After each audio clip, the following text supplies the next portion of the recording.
right. South Carolina comes up this week. And I think, Savannah, that during the offseason, people are looking for under the radar upset possibilities. And this was kind of a chic one to go toward because, okay, Georgia loses all these people and South Carolina's finally got a quarterback and they got a really good coach. All this, they're an up and comer potentially. And they have upgraded considerably at quarterback. But after watching them against Arkansas, I don't know that this is going to be the challenge that people were hoping it was going to be.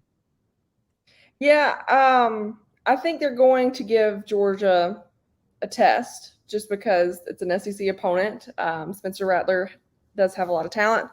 But at the same time, I don't think it's going to be nearly as big of a test as they were thinking before the season, which I don't think, like, I'm at to that point of when people suggest that it's a test or whatever, I'm like, are you just saying that because you don't want Georgia to continue to be good? Or do you genuinely think that in year 3 of Shane Beamer that he's going to be able to take down a year 2? Yeah. Was it year 2 for Shane? Oh, I thought, year 2, Shane Beamer is going to be able to take down a year 7 Kirby Smart program that has depth on top of depth on top of depth. I just don't know. Like, that's also what I was thinking when it came to the Oregon game. So many people were like, oh, Oregon's going to come in and whoop their butts. And I'm just like, do y'all not, like, pay attention to what Georgia and Kirby Smart's doing? They are literally out recruiting anyone except Alabama and Texas A&M, if you want to throw them into the equation. And so that depth is going to come into play this weekend. Spencer has not played well at all this season. And when you have a defense like Georgia, who has already been questioned about their ability to rush the passer, we're going to look for that this weekend because Georgia's going to come after him and look to put him in the dirt because that's something that everybody thinks that Georgia can't do right now. And then you also have a quarterback in Stetson who a lot of people don't think can win this again or do what he needs to do. And so they're going to spread the wealth. You're going to look for Brock Bowers, Ladd McConkey, Darnell Washington. And I think it could – the spreads right now is like 24.5. I'd cover it right now just because that's kind of the mindset Kirby's at. He was ticked off after that Samford game so he was ticked off publicly, probably because he saw a lot of things that he didn't like. But at the same time, like 33 points against anybody else, people would be bragging about it. But because it's Samford, everybody's like, oh, I wouldn't worry about it at all.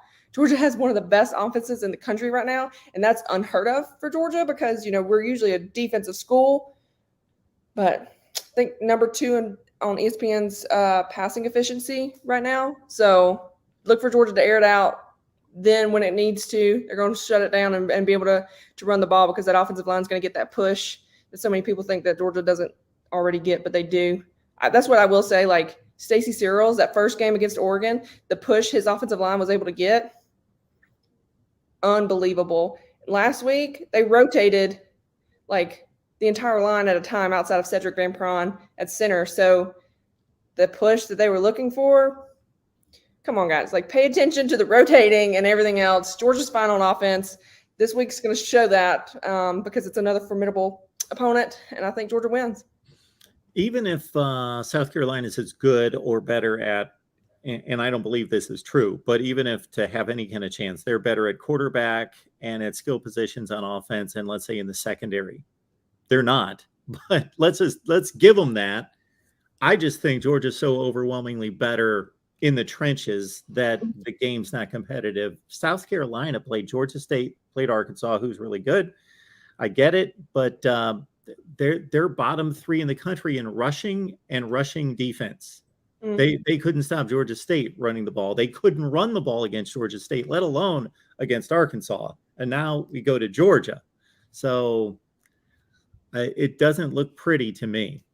Yeah, Georgia hasn't necessarily had to run the ball a ton against Oregon or Samford. So this is the first week that they'll be able to utilize Kenny McIntosh and Kendall Milton running instead of just, using them out of the backfield in terms of the passing game. But I like that analogy is you win in the trenches. And that's something that Georgia's transformed under Kirby is that trench play. And that's where he wants to be the most dominant. And I think Georgia wins that battle up front easily. I like Georgia's running backs better than I like South Carolina's running back, all the way down to Branson Robinson.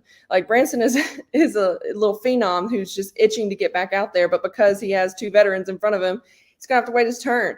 So I think you're going to see Georgia kind of It's going to be a balanced offense just because, in my mind, Georgia's using a lot of the passing weapons right now to recruit for ahead.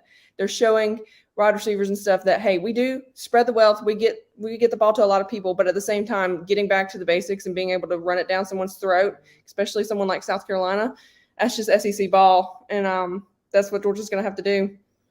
You have to get both. The only injuries of note you mentioned to me before we started record, A.D. Mitchell and Arian Smith. Mm-hmm. The two wide receivers, A.D. hurt his ankle, I believe, in the first offensive series against Samford last week. And Kirby said that he could have gone back in, but they chose not to put him back into the ball game. Then some of the rumors were like, oh, he's going to be out for a while. Kirby said yesterday that they're hopeful he can go. But if Georgia's in a comfortable situation where, you have Lab McConkey and Brock and them being able to pull down balls and stuff, I don't think you're going to see him against South Carolina just to make sure he's healthy moving forward. You may not even see him until the week after Kent State because of that. When you have healthy receivers, healthy downfield threats like him, having them 100% is more important than using them against Kent State. I think Georgia has the weapons to utilize this weekend without him. And then Arian Smith got the ankle injury that he had back in fall camp, I believe. Probably a couple of more weeks with him, give or take, maybe a little more. That's just one of those kind of up in the air injuries that if you don't fully heal from it, it'll continue to, nag you. And the kid's already had a ton of injuries to begin with. So getting him 100% is far more important than, putting him back there sooner than later. Savannah, I'm warning you and the rest of the dogs, look out for the mighty golden flashes of Kent State. Oh, I'm excited for the Kent State game. I really am. That's my alma mater. Oh, cool. Everybody's like, no more cupcake games. But when it comes, they're for a reason. You have them so these programs can continue to be around. And there's so many kids that actually make it to the NFL from some of these lower tier schools. It's just like, you don't take those away. You have to figure out how to utilize them to the best of everybody's advantage, unless you're Texas A&M, of course. But Kent State probably has the worst tradition in the history of college football that has produced as many big names as they have. Lou Holtz, Nick Saban, Jack Lambert. Oh, wow. Julian Edelman, Antonio Gates, Josh Cribbs. Wow. A lot of other people I'm sure we'll get comments in the comments section, people I've left out, but they win their 2 or 3 games a year usually. So that's Kent State deal. All right, Savannah, appreciate you being here. Everybody catch Savannah's work at Dawn of the Dog. It's right there on the banner, and you see your Twitter handle there as well. Savannah, we appreciate it. Enjoy the game and get that first SEC win. Thanks, Mark.